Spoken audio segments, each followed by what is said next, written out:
Hello guys, welcome back to my channel, and today we'll be reviewing the X-UAV Talon Pro or the Mini Talon version 2. I have listed some of the items here to discuss, including the review and comparison of the X-UAV Talon Pro with the old Mini Talon version 1. So let's get started. Number 1 on the list is the wing. The Talon Pro has a bit longer wingspan of 1350mm as per datasheet. This is a bit longer than the old Mini Talon's 1300mm. The wing profile has changed too. While the Mini Talon V1 has that round curvy wingtip, which is similar to the bigger Talon 1.7-meter wingspan, the Talon Pro has that similar of the X-UAV Snow Goose or the X-UAV Clouds. You may notice that the control surfaces on the wings of the Pro is now a bit smaller than that of the V1, which somehow should affect the aggressiveness of the plane. Looking at the side of the wings, you can notice the angle of attack of the wings of the new Talon Pro is higher than that of the V1. Somehow there's a small washout on the wings of the Talon Pro, which effectively gives this new Talon a better glide slope and lift even at lower speeds. Most of the Mini Talon owners know that the V1 is infamous to drop a wing at low speed. While this Talon Pro, it can handle lower speed better as a root stall will first occur than a tip stall. Number 2 on the list is the tail. The profile of the tail on the Mini Talon V1 is similar to that of the bigger Talon 1.7-meter. On the Talon Pro, you notice that the profile has changed to a shorter but a bit wider tail.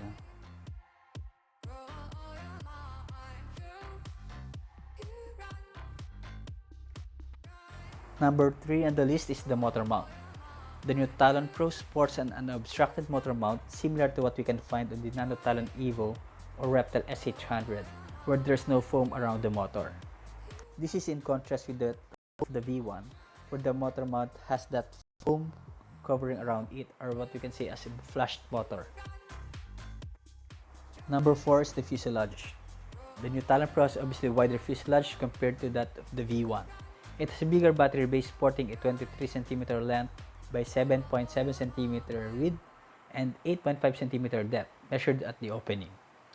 This is a bigger volume than the V1's 11.2cm by 6.05cm by 8.5cm. Although you can put longer packs if you modify the hatch of the V1 or by not installing the wooden box that joins the fuselage together, such that you'll obtain a very long battery bay.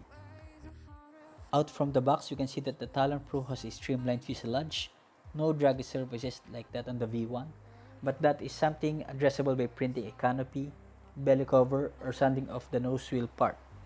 A streamlined, narrow fuselage will pierce through the air still much better than a wide, streamlined fuse anyway.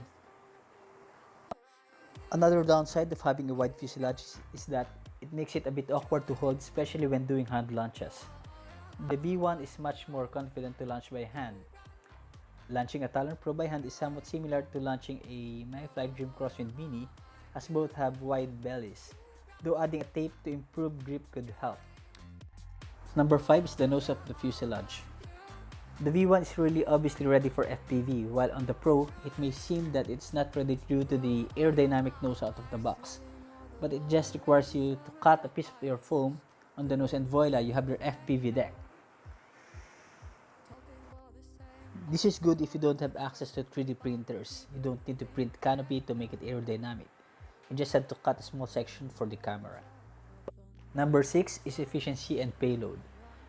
Although this is highly setup dependent, but using the same powertrain, I found that my V1 is still more efficient than my Talon Pro. However, the fact that the Pro can carry bigger packs means it can go as far or maybe farther than the V1 can go by carrying more energy on flight. Apparently on V1, this is also doable, but the chances of having tip stalls are higher, unless you extend the wings as some flyers do with their Mini Talons so it can carry larger packs safely. You just need to be creative on how you would put the pack inside the fuselage or how you would assemble the pack, either by enlarging the battery bay opening or by not installing the wooden box that supports the wing spars. Number 7 is the price. The price of the Talon Pro is way too expensive for the price of the kit, unless you had the chance to buy during the pre-order period. Overall, the Talon Pro is not bad at all. It's somehow a new plane with a different characteristic. It may not be as efficient as the V1, but still at par or maybe more efficient than most long-range FPV planes. Apart from the wide fuselage that makes it awkward to hold during hand launching, it's the price of the kit that seems to drive away potential owners of the Pro. Of course, the old Mini Talon V1 isn't outdated at all. Still, it's one of the best and will remain as is. Well, that's the end of my review and comparison of the Talon Pro and Mini Talon. Let me know your insights by commenting down. And if you like this video, please support my channel by clicking on the like and subscribe buttons. And thank you for watching. I'll see you on the next video.